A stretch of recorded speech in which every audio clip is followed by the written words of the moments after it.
I want to take just a few minutes to talk about safety and fermentation.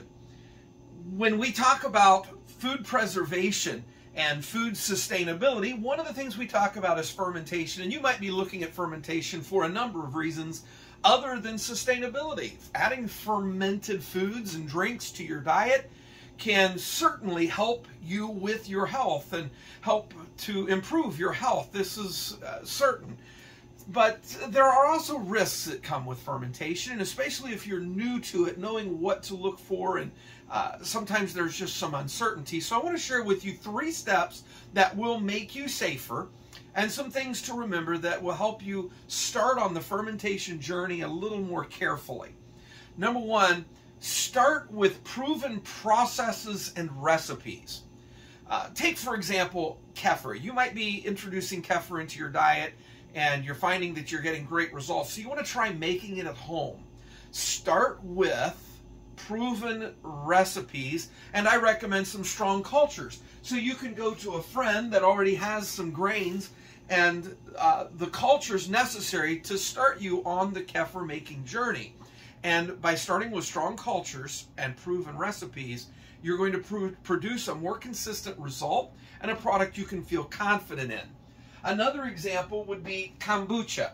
Start with a SCOBY from a trusted source, and you're going to get excellent results, and you're going to get a product you can feel confident in, but it's going to keep you safer because the acetic levels are going to increase more quickly. The fermentation process is going to happen more efficiently, which means bacterial growth that's harmful is going to reduce. So start with proven recipes and strong cultures.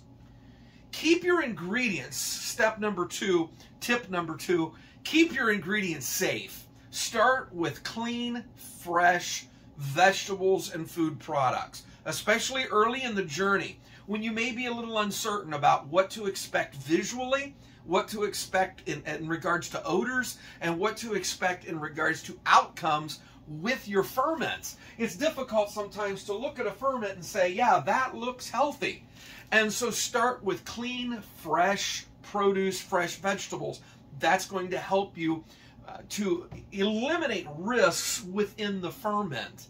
And keep the environment controlled. You want to be able to control the temperatures for your ferments. Most ferments are going to happen very quickly in the beginning as they go past the alcohol stage and mitigating the bacterial risks that are actually in there by raising the acetic levels. And so keeping the temperatures appropriate so that the fermentation can happen efficiently is very important. And so sometimes you just need to know what to look for. So if you're finding fuzzy mold or growth, and there are a myriad of how-to videos out there, but knowing what to look for. So if you're seeing comm yeast and you're just not sure about the appearance, and I don't know if I really want to eat these fermented beets. Well, if in doubt, typically we say throw it out, but you may also consider cooking that to a safe temperature. So raising the temperature and cooking these beets to 165 degrees just lowers your risk that much more. So testing the acidity of your ferments can be helpful. So keep testing strips or an acidic tester on hand so you can test the acidity of your product. The higher the acidity, the lower the risk for any kind of microbial concern. And so that's across the board. So by all means, keep the environment controlled, start with clean jars, start with clean, fresh produce. And this is important, especially, let's say you've moved on and you want to do some anaerobic type fermentation, such as sauerkraut, where you need to keep that sauerkraut submerged. Knowing the process and keeping your ingredients safe is very important. Or perhaps you're doing apple cider and you're concerned about, while I'm making my apple cider, how frequently do I need to stir that? And make sure you know the processes to keep your product safe and what to look for as the product develops and the fermentation process continues. So keep your ingredients safe. Number 3, mitigate personal risk. While there are certainly risks to any food preservation, whether we're talking about freezing, refrigerating, canning, dehydrating, any fermentation, any food preservation technique presents you with unique risks. And those risks are personal, depending on your immune function, allergens, and other issues that you might need to take into consideration. So mitigating personal risk falls in 3 ABCs. Number 1, know the risks. Just know what your personal risks are. Do you have a compromised immune function? Do you have any health concerns that might make introducing ferments into your diet more challenging or risky? And sometimes it's not about whether or not it's going to make you sick, but is it going to make you uncomfortable? For example, if I eat a batch of sauerkraut and there happens to be a little salmonella in there because some part of the process went awry, I'm probably going to be uncomfortable, but it's probably not going to kill me. If your personal risks are higher, it could be devastating. So know the risks. B, use moderation as you introduce your homemade ferments into your diet. Sauerkraut, for example, causes bloating and gas for some.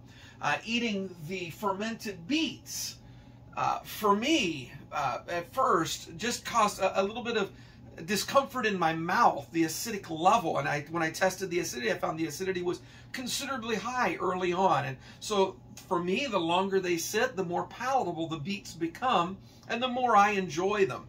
So use moderation, introduce it into your diet so that you can become familiar. And then only recently have I started drinking my beet kvass. And so I'm drinking the kvass produced from fermenting my beets. And I'm finding that I'm tolerating that very well. So use moderation. And finally, C, consult with your doctor. Make sure your doctor knows that you're adding new things to your diet, because the chemistry, the acidity, everything about the cultures even that exist within ferments will affect your biome, your digestive system, even your energy levels, and it may have an impact on medications that you're taking. So run this by your doctor and get a professional consult. By all means, be careful. So again, let's recap 3 things. Use proven recipes and strong cultures, and the earlier in your journey, the more important this becomes. This is going to keep you safer. Number 2, use ingredients that are safe and keep those ingredients clean, safe, and in a controlled environment. And observe practical and reasonable time temperature controls when managing your ingredients. Number 3, mitigate personal risk. Know the risks, use moderation, and consult your doctor. If you'll remember those 3 basic steps and everything that we've just shared here, you can start on the fermentation journey relatively safely. And there are a lot of great reasons to do so. And so in making jest and a lot of my presentations, I hope this adds some clarity to how we feel about the safety considerations surrounding fermentation.